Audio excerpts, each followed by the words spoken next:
beaucoup à toutes et à tous de votre présence. Donc on va lancer ce colloque sur la prévention au cœur du système de santé. Quelles conséquences pour les externes, les internes et les jeunes médecins? Évidemment, on élargira le scope au cours de ce colloque avec notamment 2 tables rondes, l'une politique, l'autre professionnelle avec des professionnels du paramédical. Quelques mots un petit peu d'introduction. Alors je remercie les 4 instances ici qui ont permis cet événement avec l'Institut Santé, qui sont les 4 syndicats représentatifs des externes, des internes et des jeunes médecins installés et remplaçants. Je remercie dans l'Assemblée nationale le député Vigier de nous avoir permis d'avoir cette salle. Quelques mots un petit peu sur le sujet. Je pense qu'on peut dire que s'il y a un sujet qui fait l'unanimité quant à son importance dans le futur système de santé, c'est bien le sujet de la prévention. S'il y a un sujet sur lequel on a énormément de difficultés à avancer et à le mettre au cœur de ce système de santé, c'est bien aussi la prévention. Et on le paye cash.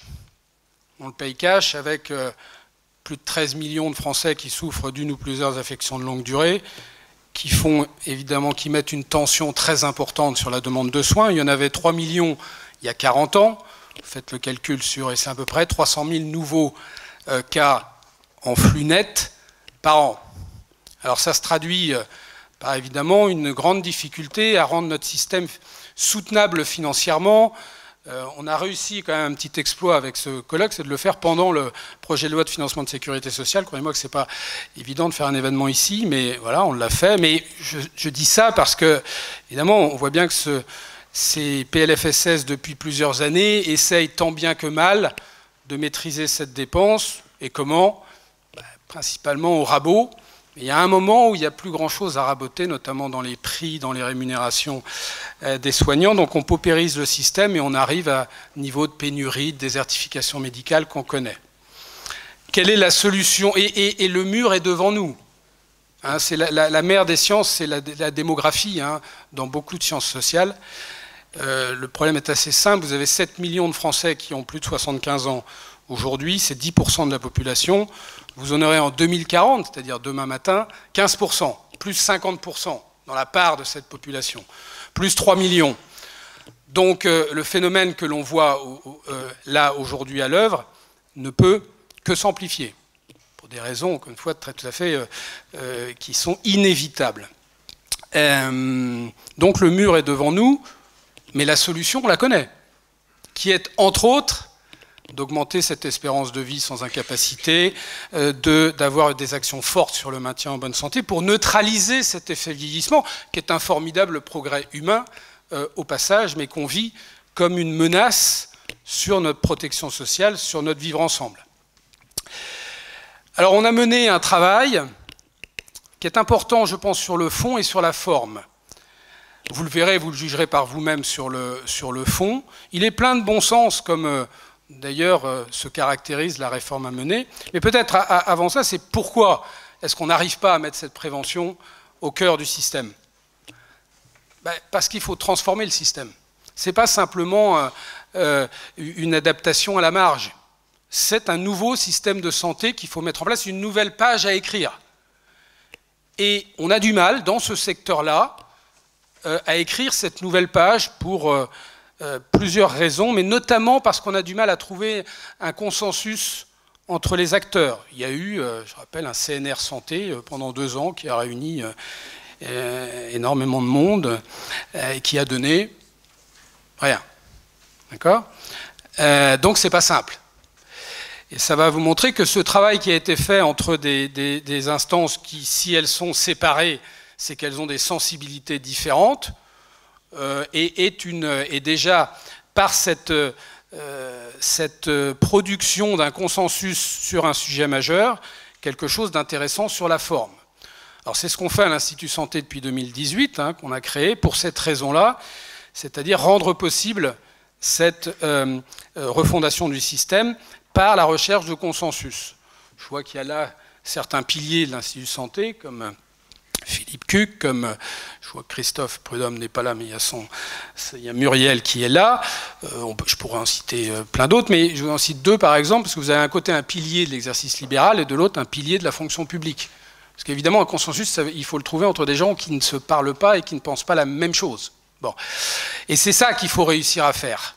L'État suivra, les politiques suivront. Le problème, c'est qu'on a l'impression qu'on attend que les politiques agissent pour les suivre. Mais ça devrait être comme ça, mais en santé, ça ne sera pas comme ça.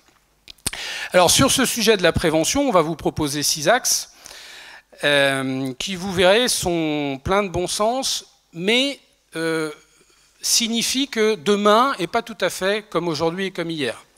Et le fait que ce soit les futurs médecins qui proposent et qui sont donc d'accord sur cette évolution-là, est quand même, me semble, quelque chose d'extrêmement important. Est-ce que je vois, notamment Luc en face de moi, et donc cité Philippe Cuc, est-ce que les syndicats représentatifs plus seniors sont capables de créer un consensus autour d'un sujet pareil? Je ne sais pas, hein, je pose la question, mais j'en suis pas sûr. Et en tout cas, ça fait partie de la problématique. Pour finir, je dirais qu'il y a, je crois que c'est Saint-Exupéry qui disait que l'avenir, c'est finalement le présent à remettre en ordre, et il ne faut pas le prévoir, l'avenir, il faut le permettre. Et j'espère qu'au bout de ces 2 heures de colloque, vous vous direz, mais c'est tellement évident ce qu'il nous raconte qu'on ne comprend pas comment c'est déjà pas exécuté. Mais c'est ça en fait la réforme.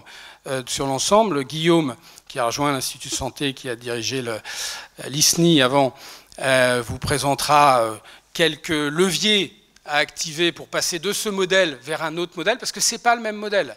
Ça ne peut pas être la même gouvernance, ça ne peut pas être la même organisation des acteurs, ça ne peut pas être le même financement. Donc il faut un peu déverrouiller en haut la chose. Juste un mot quand même, puisqu'on est face à une audience de jeunes. Moi, étant prof, je suis CLS, je passe mes journées dans les amphis, ou une partie en tout cas. Lorsque vous êtes sur le consensus, vous pouvez vous opposer à ce qui vous paraît extrêmement dommageable pour votre génération.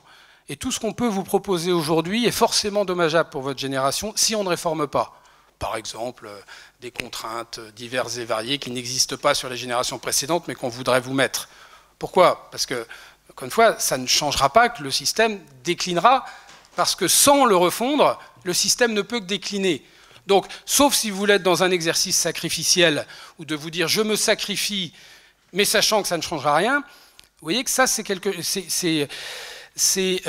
probablement pas admissible. Mais pour être capable de s'opposer, encore une fois, le consensus qui est difficile, c'est le consensus pour construire. Le consensus pour s'opposer, il est assez simple. D'ailleurs, il se crée assez souvent des intersyndicales pour aller dans la rue et s'opposer à une mesure. Ça marche. Mais le consensus pour réfléchir et faire des propositions comme on l'a fait là, c'est plus compliqué, mais on va essayer de vous démontrer que ça marche. Alors, on va avoir 2 temps pour ce colloque. Le premier temps, c'est une présentation des 6 axes, qui va être réalisée d'abord par Floris Hullereau, qui a dirigé ISNAR et IMG pendant 1 an et qui nous fait la gentillesse de venir présenter, puisqu'on a commencé par le faire avant, ça devait être le 19 juin, hein, ce colloque, mais comme vous le savez, il y a eu quelques événements politiques d'ici là, donc on est obligé de le reporter. Donc Floris va vous présenter le contenu de ces 6 axes que vous avez.